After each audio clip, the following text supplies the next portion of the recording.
Welcome. You are listening to the Be a Better Being podcast hosted by Michelle Zellner and Sasha Berscheid. Michelle and Sasha are here to give you information and inspiration to help you live your healthiest, happiest lives. Thank you for tuning in.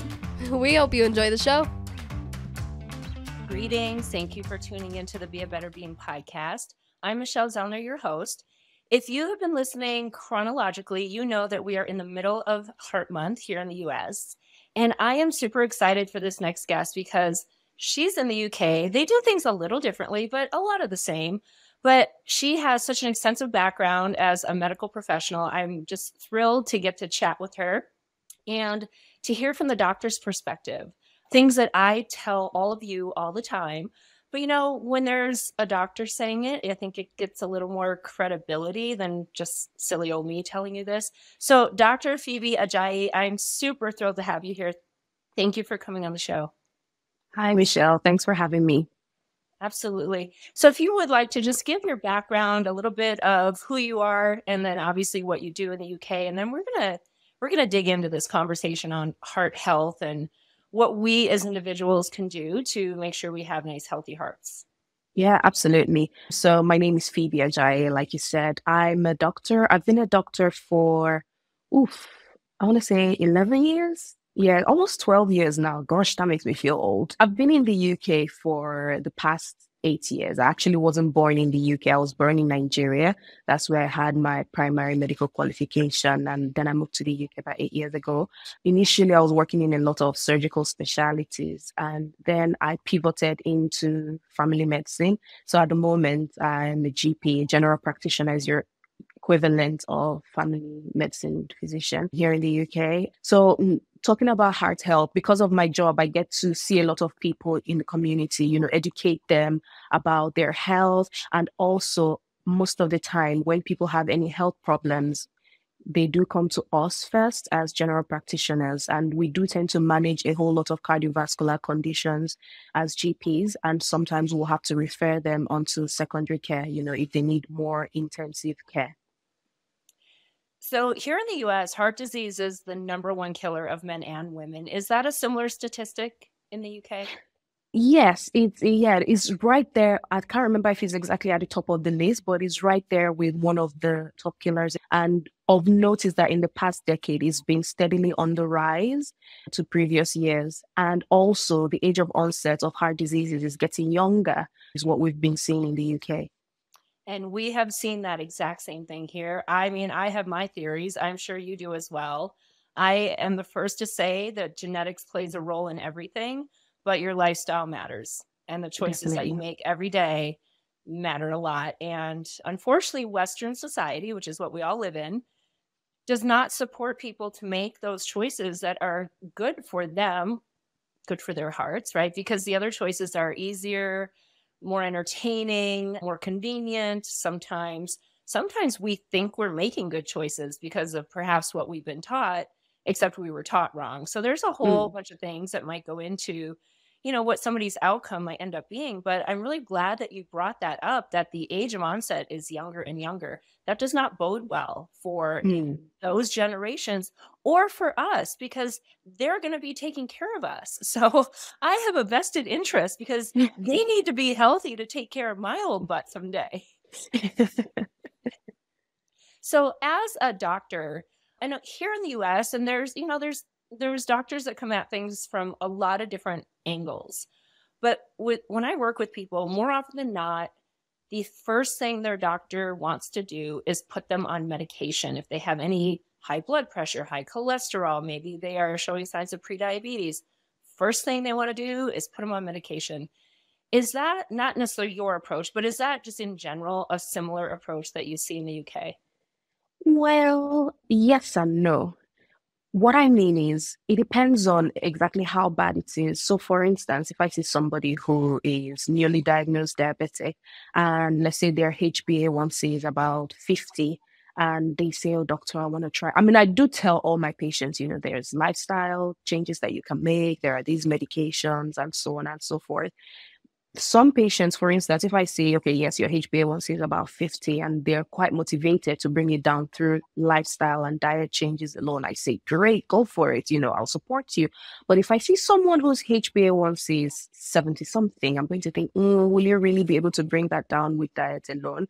And also here, so generally we have guidelines that tend to sort of guide our practice. And people like to say that they are guidelines. They are not track lines. Oh, how do they put them? I can't remember. Tram tracks or something, meaning you do have some degree of flexibility in how you apply those guidelines in your practice. However, if something goes wrong, nobody's going to stand behind you if you hadn't stuck to the guidelines. So sometimes it can be a bit tricky, but again, like I say, I do give patients all of their options. We do generally tend to do that. These are all your options. These are your choices.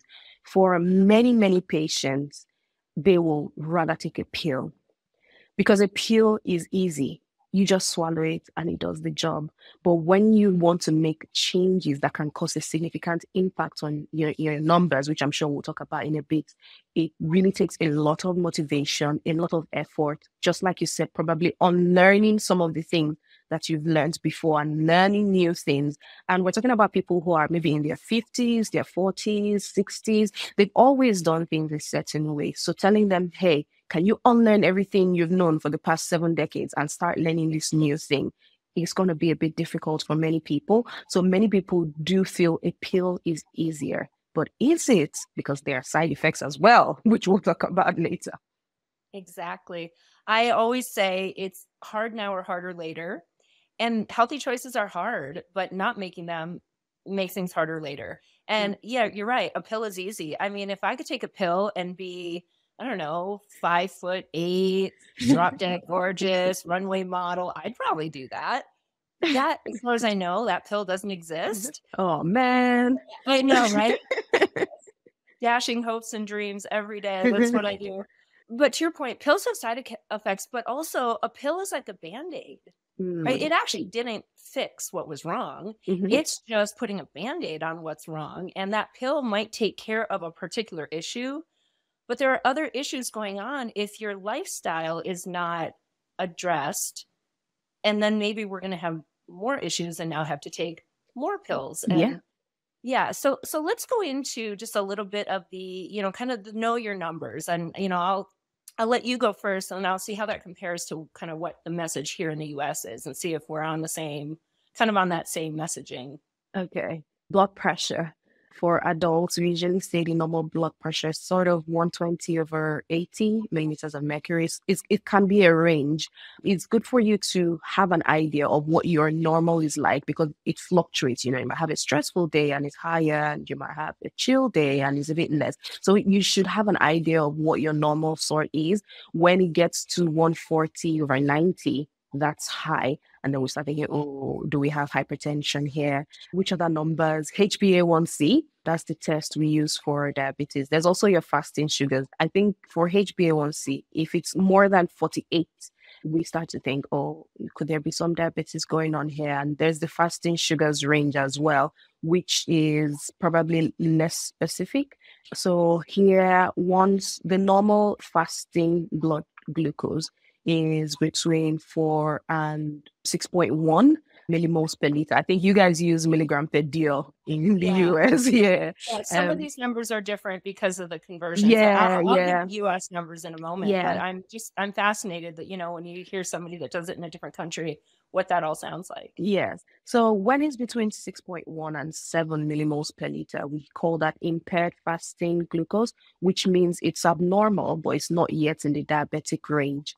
And when it's more than that, of course, we can start thinking about diabetes. Same with the random. So there's the fasting blood glucose, which is the one that is done early in the morning before you've had anything to eat or drink. And there's the random one, which is kind of a spot test done at any other time. When the random one is more than 11.1 millimoles per liter, we're thinking, oh, could there be some diabetes going on here? For the testing is needed. But the HbA1c is preferred because it kind of shows your level of control over the past 3 months or so, whereas the other ones are just spot testing time. Which other number do you want to talk about? What about like cholesterol panels? Do you do the full lipid panel, Oh, HDL, yes, LDL? we do. Okay. Yes, we do the cholesterol panel and we do the breakdown as well. Here, normal cholesterol is sort of less than 5 millimole per liter. And they'll also calculate the HDL, which is the good cholesterol, and the LDL, which is the bad cholesterol levels. And they calculate a ratio. So again, it actually varies actually from one population to another, but the lab usually give you the reference range when that is done, and you want a higher level of HDL, which is the good one, compared to LDL. So the absolute cholesterol level is important. Equally important is the ratio of the good to bad cholesterol. Well, I love that our messaging is exactly the same. The numbers are different because of this, the metric and the English systems that we use are different. So for us in the US, it's blood pressure the same, 120/80. I like to say that healthy top number is somewhere between 90 and 120, and the healthy bottom number is somewhere between 60 and 80. As we get higher than 120 and higher than 80, then we're going to start to pay attention. Yeah. Lower than 90 and lower than 60, not good. Not Not good. having high enough blood pressure is an issue. And that's something that I have had some struggles with. I just have very low blood pressure and I've suffered some consequences. And then you learn what to do when you just tend to run very low. For our hemoglobin A1C, that Yeah. gives kind of, for listeners, that gives a 2 to 3 month average of how your body is responding to glucose and insulin, basically. And for ours, I believe it's 5.4. That's the below 5.1 is ideal. And then up to 5.4, we're like, nee. And then higher than that, we're like, Yeah. And then cholesterol, same, full cholesterol panel, total 200, HDL 60 or higher is heart protective, LDL ideally less than 100, and triglycerides less than 150. So for any of you who are just totally lost about these numbers I just threw out or these tests that you should have done, I'm going to encourage you to come to my Take It to Heart webinar, which is February 23rd. All the details are in the show notes. It's something I'm doing to educate people.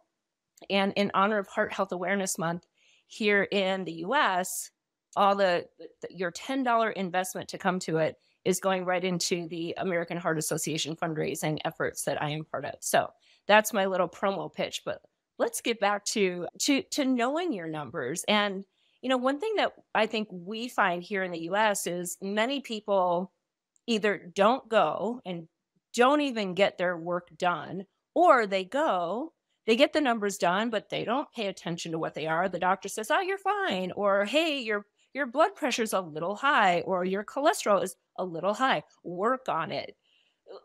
So it's very vague, and I find that most people don't actually know what any of this means. They don't really understand what lifestyle choices they're making that could be impacting these numbers, to then understand how to make different choices to maybe make the numbers better. Yeah. Is that something that you find as well, that people either don't go at all, or they go, they get it done, and then they just kind of don't pay attention to it? Yeah, I think it's a mixed bag. So we do have some people who will not respond to our invitations for health screens. I think most people do tend to attend, probably because it's free at the point of use. But I do find that some people don't really, pay attention. They don't know their numbers. I had a gentleman, I was talking to him and telling him about his HbA1c. Like, it was about 70 something millimole per mole. Oh, I think I've been saying millimole per liter, it's millimole per mole. And, he acted all surprised. And it's basically every time we would have this conversation, he acted like he was hearing it for the first time. And some people, I think there was an element of denial. So there's that. For some people, there's an element of denial. For some people, they are not just motivated, to make some changes. Some people don't want to take medication because they worry about side effects. So it's a mixed bag. I think generally people tend to respond to the health checks, but what they do with the information they receive after is a whole different ball game.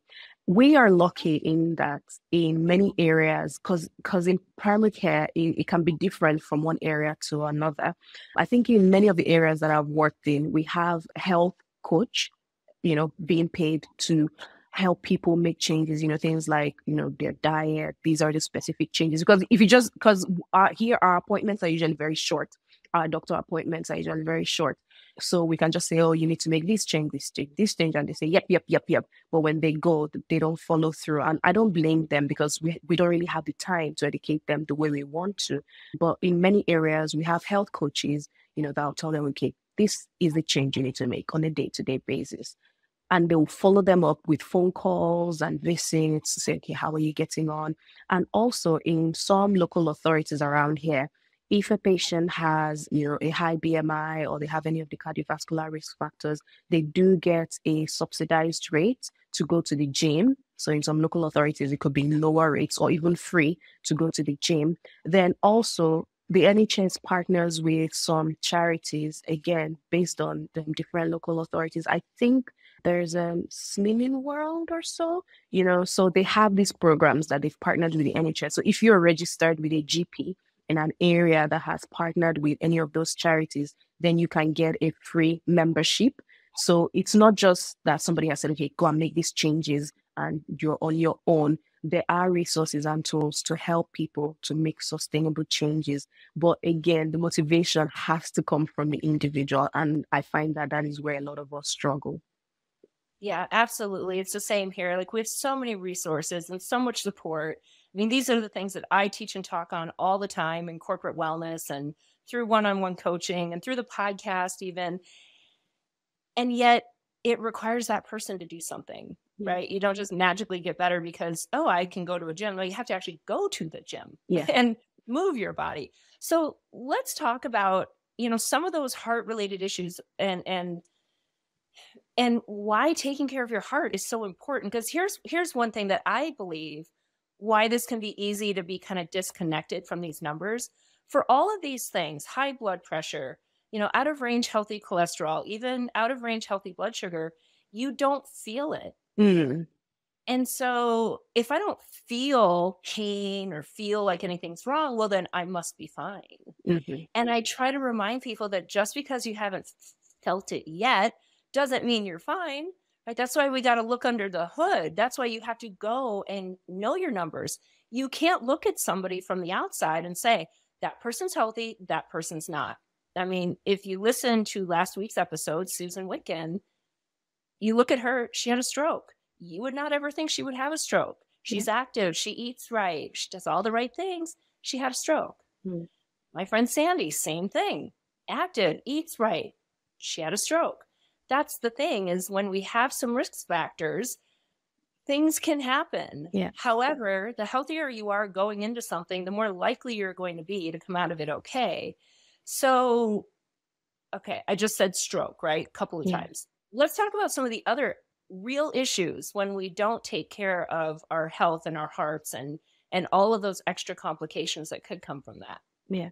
I'm glad you mentioned risk factors because when we talk to patients, we do tend to talk about risk factors.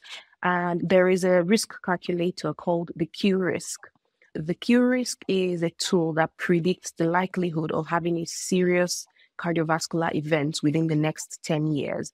When I say vascular events, I'm talking about things like stroke, heart attack, and it imputes things like family history, whether the person smokes, if they've got diabetes, if they've got uncontrolled hypertension. So there are a number of parameters that we put into the calculator to get a person's Q risk. And when I explain it to the patient, I say, look, this is your overall risk of having something as serious as a heart attack or stroke within the next 10 years. And especially if it's a really high number, sometimes it's difficult, but sometimes you need to be very honest, and tell them the truth. At the same time, not trying to frighten them off completely. And I tell them, okay, these are all the risk factors that you've ticked positive for. This one, your age, we can't do anything about it. Your family history, we can't do anything about it. But here's what we can do something about. Maybe you want to stop smoking 40 cigarettes a day and bring it down to 20. We're looking at what can we change to lower overall risk. And I tell people that these things, they are called silent killers because you don't really know if anything is going on until it's too late. And by then, the changes are irreversible. Let's talk about diabetes, for instance, that affects the cardiovascular health. Diabetes affects every organ system in the body. affects the eyes, the brain, everything. And you don't have any symptom until the person could have gone into renal failure, or they've gone into heart failure, or they have a chronic ulcer on their leg that is not healing. By then, so much damage has occurred, in the tiny blood vessels and nerves, and those changes are irreversible. So I tell them, these are the things that are going on that you can't see now. How about we try to do something now to prevent all these ugly complications from happening later? And sometimes that's enough to motivate some people. Yeah, it can be very scary. And, I know I've told my story before, but I know there's a lot of new listeners. So when I quit gymnastics and went on the I Can Do Whatever I Want tour, which basically meant I can eat whatever I want, and gained 55 pounds in a year. And I love sugar and I couldn't not eat sugar, and I ate as much sugar as I wanted. And I'll figure it out later. Right. And now here's later when I'm 25 and I'm like, oh my God, I better do something, because if I don't, 100% diabetes is in my future, 100%, because I understand how the body works. And I understand that, my grandma had diabetes later in life. So there's a little bit of a genetic predisposition, but the choices I am making are going to guarantee that I have diabetes later. And if I make different choices, I can probably avoid it. And it is one of those things that when you just stop and take a little stock of where you are, what you're doing, and then you maybe project out a year, 5 years, 10 years, 20 years from now, right? Nobody ever thinks they're going to have a stroke. They're going to have their foot amputated because of diabetes. They're going to have a heart attack, right? Nobody thinks that's going to be them. And yet, when you understand how the body works and how the choices that we make over the course of time impact that, and you really take that into account and then decide that you want to live a healthy, happy, fulfilling life, it can be done, but it's going to take some hard work. Yeah. And that's where, that's where I come in. That's where all the coaches in the world come in. That's where your support groups come in. That's where your doctors come in. But you have to do the work. And I've said it over and over. It's worth it. The hard work is worth it. And, I can only imagine how scary it can be. And we do want to live in denial. Like, oh, it's just a little bit high. When somebody tells me their blood sugar is a little bit high, and then I look at it and it's 800, I'm like, wait, what? Who told you that was a little bit high? Yeah, that is not a little bit high. That is really high. Right. And I get it. There's this feeling like, oh, maybe of guilt or shame because I did this to myself, and we don't want to admit that or acknowledge that. None of that matters. At the point of information, the point of awareness, that's the starting point. It doesn't matter what got you there. Here you are. What are we going to do to get you to a better place? Yeah. I just want to add to that, because sometimes there are mental health issues involved as well. For some people, their problems actually start with mental health issues, and it kind of becomes a vicious circle, because maybe you're feeling depressed and you have a lot going on, and then you take comfort in unhealthy foods, or you're smoking, or maybe a lot of alcohol, and then they feel more depressed, and then they drink more alcohol, and it just becomes a vicious circle. So sometimes the key to, actually kickstarting that change might be addressing the mental health first. But I think it's something that a lot of people don't actually realize until they sit down and think about it. And that's why I'm really glad for the area that I'm working, because when they are having those coaching sessions, sometimes they unlock those things. And some people, it's just kind of like buried trauma that is driving those behaviors. And when they're able to unlock those things and address them, they can actually move forward. You are so spot on. And thank you for bringing that up, because I believe everything starts in your head, right? The thoughts are going to generate feelings and emotions. Those are going to create some kind of energy, and that's going to lead to an action. So if I'm not having great energy or thoughts in my head, I'm going to turn to food or alcohol or smoking. And then I'm not going to be motivated to exercise. And then I'm going to feel worthless. And so I'm just going to sit inside and eat more food, right? And like you said, it is a vicious cycle. And I can't tell you how many coaching clients I've had who come to me, because they want to lose weight or they want to work on their cholesterol. And when we dive deep, because let's figure out what has prevented you from being at a healthy weight in the first place. What maybe contributed to your high cholesterol? Let's unravel all of that. Yeah, there are reasons we make the choices that we make. There's always a reason. And you're right. I think the mental health aspect of it, I mean, if not a piece of it, it is, I mean, it's probably pretty foundational to Yeah, most people's. absolutely. I didn't eat myself to 55 pounds heavier in a year and a half because I was like the super happiest person in the world, right? That's not why that happened. And so I had to address my own inner dialogue and narrative and the, feelings and the emotions that were leading me to turn to food, which led me to gain 55 pounds, which led me to know I am going to be diabetic if I don't do different things. And it's not, oh, let me just go on a diet. It's let me figure out why I turned to food in the first place. Right. So yeah, that's such a great point. So let's talk about, obviously nutrition, right? Let's talk about all of the factors, the choices, the things that we are in control of, right? We're not in control of genetics. We're not in control of our family history. We're not in control of our gender. We're not in control of our age. Those are all risk factors. Okay. Can't do anything about those, but I control what I think, feel, say, and do. Yeah. At least I have the ability or the option of controlling what I think, feel, say, and do. So let's talk about some of those and how they directly impact heart health or cardiovascular health. Okay. Well, we'll start with diet. When we're talking about cholesterol, I think that a lot of people don't actually know what cholesterol is. So cholesterol is one of the byproducts that comes when fat is broken down, and especially animal fat. And it's actually good for the body in some amounts, and it forms part of the components of key elements that the body needs to function. However, when it gets too much, it becomes high in the bloodstream. There's nowhere for it to go. It starts to build up around important organs. Also, it starts to collect in the blood vessels and narrow. So you have a blood vessel and blood is going through fine. There's no problem. But when you have the cholesterol coating the inside of the blood vessel, it becomes narrower and narrower until blood cannot pass through to get to the tissues. And that's when it causes problems. For diet, I actually try not to give blanket advice for diet because I know that there's so much out there right now. The diet industry is a multi-billion-dollar industry.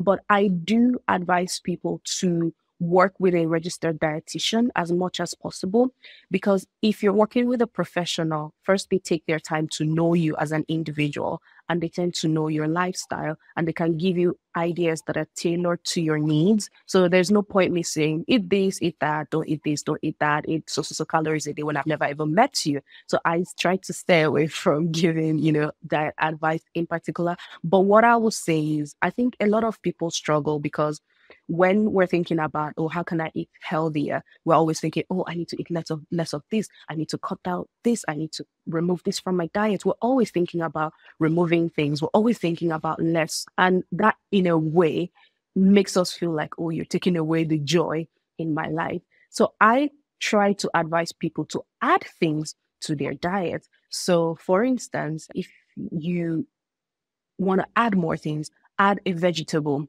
for instance, to your meal. If you're the kind of person who doesn't normally eat vegetables, how about you experiment with different vegetables? Add this to your meal. When you have, half a plate full of vegetables, for instance, and you're eating that with your meal, you have less space for maybe the chips or whatever, you eat that you feel isn't healthy. So I ask people to add things, add a healthy protein, add some vegetables, add some fruit, add more water.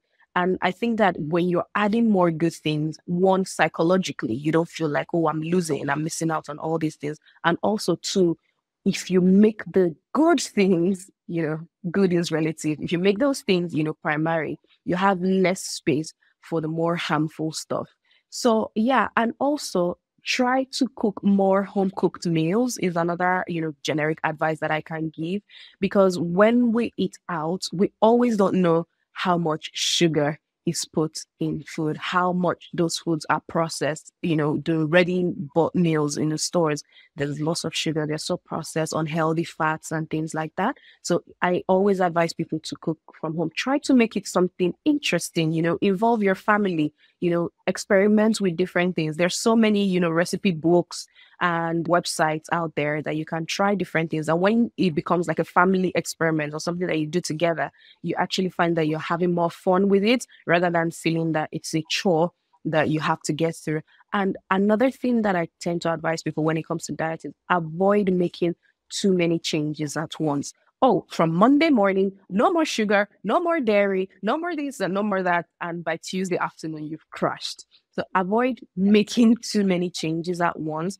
And also move from one moment to the other. Let's say I say, okay, tomorrow morning, I'm going to start fresh. I'm not going to eat this and I'm not going to eat that. And by lunchtime, I've eaten that thing that I said I wasn't going to eat. Some people just throw in the towel and say, oh, well, the day is ruined now. I might as well have all the chocolate and all the ice cream. But is it really ruined? Try to challenge, all or none thinking. Okay, yes, fine. For lunch, I had 2 bars of chocolate when I said I wasn't going to do that today. But for dinner, I can do this, and then you just move on. There'll be ups and downs, but just keep moving forward. I love those tips because those, I know all you listening, you're like, oh, Sasha and Michelle say that all the time. To be validated by an actual doctor feels really good. So, yes. I find, and to your point about vegetables, fiber is so important. And I know in all the people that I've worked with who maybe had high cholesterol, and you're right. I mean, cholesterol is complicated.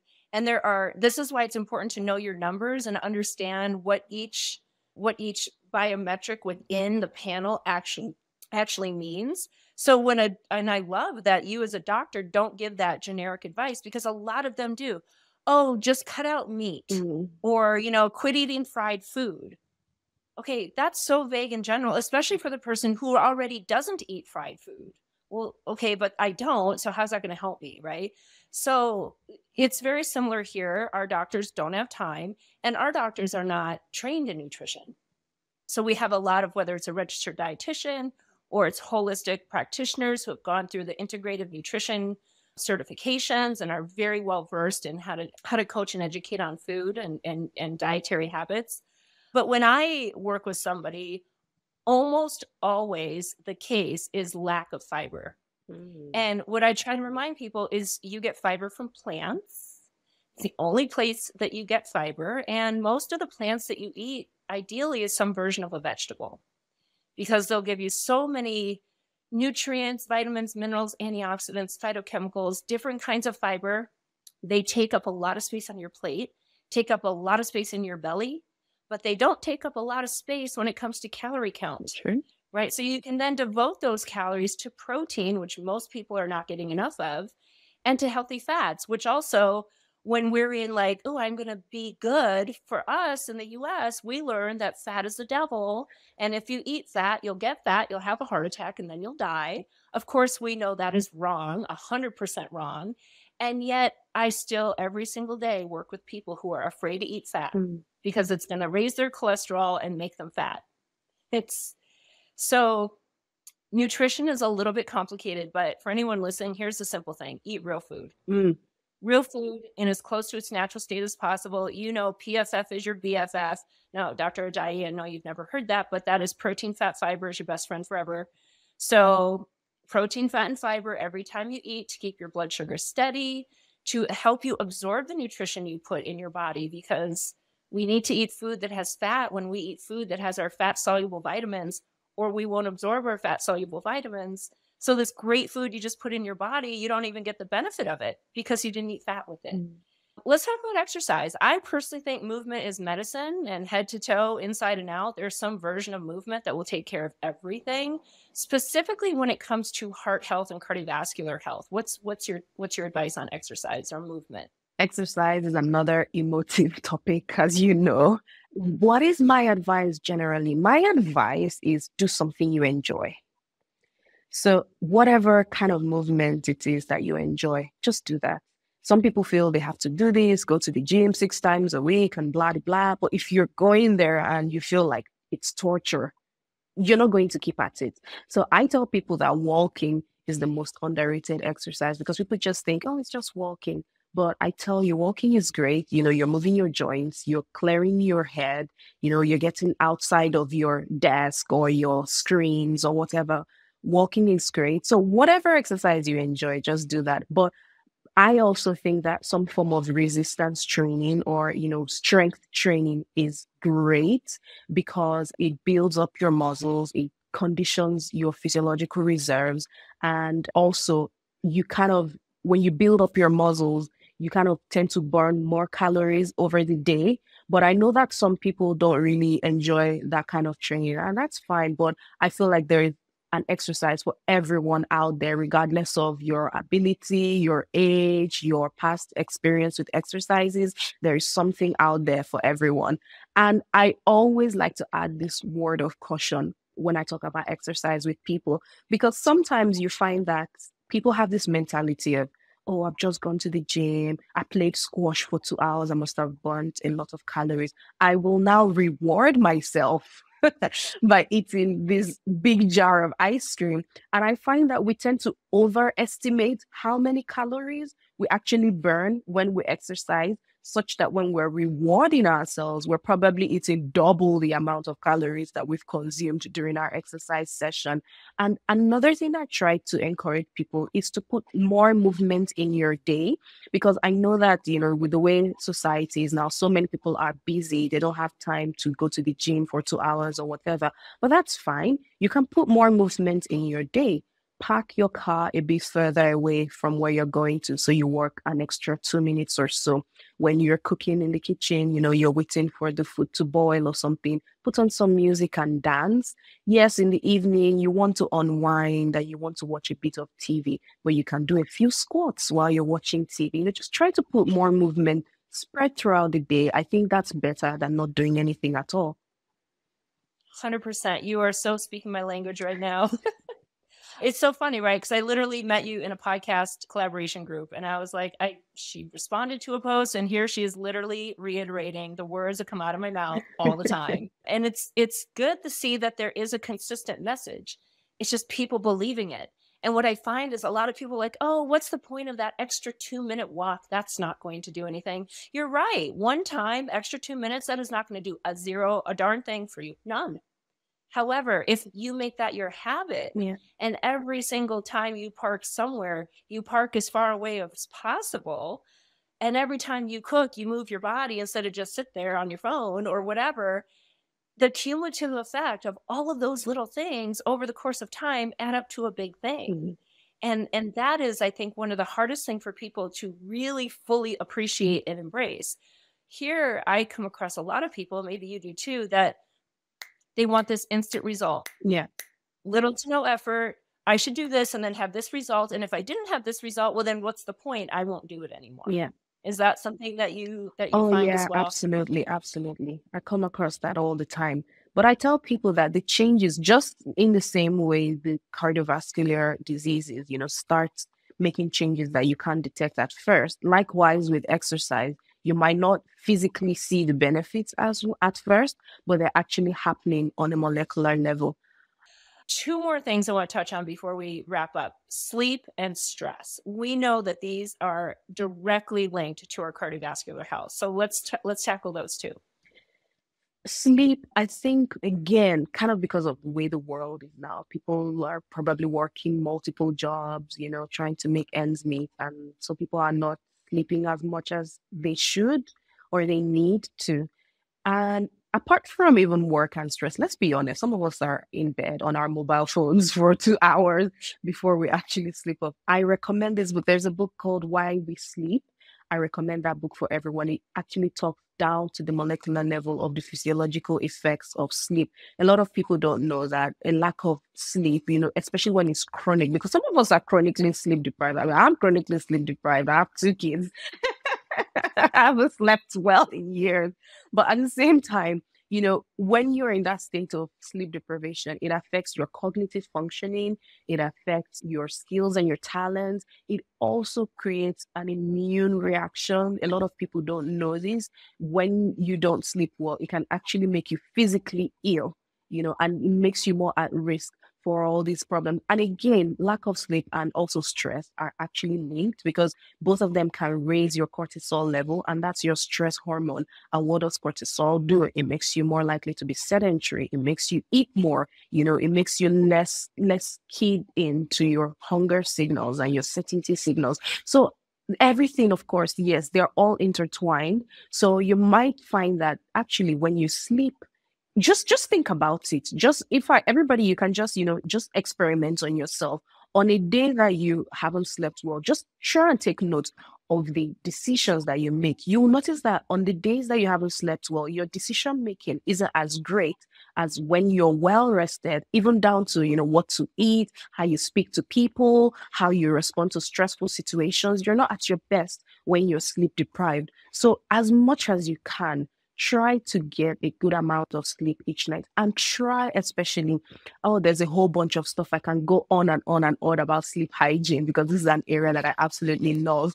But I just think generally try to have a wind down routine at night. Try to keep your bedtime and your wake time roughly consistent as much as you can, and try to keep your bedroom for sleep and sex alone. So no lying in bed, working on your computer, lying in bed, scrolling through your phone. Your body will not understand that your bed is for sleep. So as much as we can, I think every adult should try and get a good amount of sleep. How much is a good amount? Some of us need more sleep, some of us need less. But I think at least 7 hours, yeah, everybody should aim for that at least. And, prioritize your sleep. Sleep is very important. I cannot overstate that. Yeah, and those regular listeners, that Sasha and I talk about our non-negotiables. And for Sasha, it is sleep and gratitude. For me, it's nutrition and movement, because when those two things are on, my sleep is great, my attitude's great. So that's, I know somebody's like, oh my gosh, there's so much. I have to eat right. I have to exercise. I have to sleep. I can't do it all. I don't have time. Just pick one. Yeah. One to focus on, because no, that one thing isn't going to make everything better. But that one thing is probably going to ripple and make a lot of other things better as well. Absolutely. So to your point about the all or nothing mindset that we get into, and we talk about this a lot, we get overwhelmed, we can't do it all, so we do nothing. And all of you listening, because you are a better being, because you've been listening for a year to me, that that is not the better being way. The better being way is you do the best you can in the real life that you live. And you take stock of that reality, you understand the choices that you're making, and you know that the cumulative effect of those choices is what's going to lead to the outcome. And when you are ready and willing to make a different choice, because you recognize that a different choice would get you closer to an outcome you'd rather have, that's what we're here for, to help you on that journey. Anything before we officially wrap up that we should know we haven't touched on? I just wanted to add that try to, enlist the help of the people dearest to you when you're trying to make these changes. No man is an island.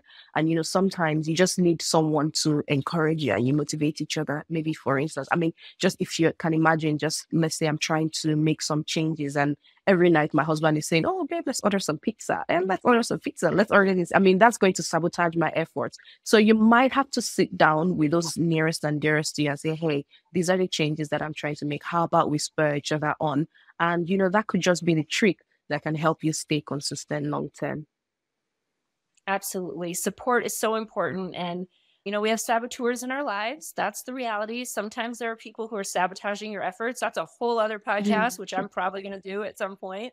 But Dr. Ajayi, this has been wonderful. Thank you so much. Where can people get in touch with you? I think you've written a couple of books. We'll have everything in the show notes, but if you want to just say it out loud right now, please. Yeah, I'm Phoebe Ajayi on Instagram, on Facebook. Yeah, you can just visit my bio.site/Phoebe Ajayi. Everything is there. And my book is called After Birth, Postpartum Recovery of the Body and Mind. It's available on Amazon worldwide. That's beautiful. Thank you so much for joining in today. It was really a pleasure to have this conversation with you. Everybody listening, one more pitch, the Take It to Heart webinar, February 23rd. I will go deep into the ins and outs of all of the things we talked about today. You will know exactly what affects your cholesterol, what affects your blood pressure, what affects your blood sugar, how to do it. It's going to be such good information. So if any of this is resonating with you, please check that out. And in the meantime, you just get to go and be a better being. Thank you for listening to the Be a Better Being podcast. Michelle and Sasha hope that what you heard today inspires you to embrace this journey of life with an open mind, a kind heart, and a willingness to learn and evolve. If you enjoyed the content, please help spread their message by subscribing, sharing, and leaving a 5-star review. If you have a show topic idea or would like to be a guest, please visit betterbeings.net and fill out a contact form. Until next time, go and be a better being.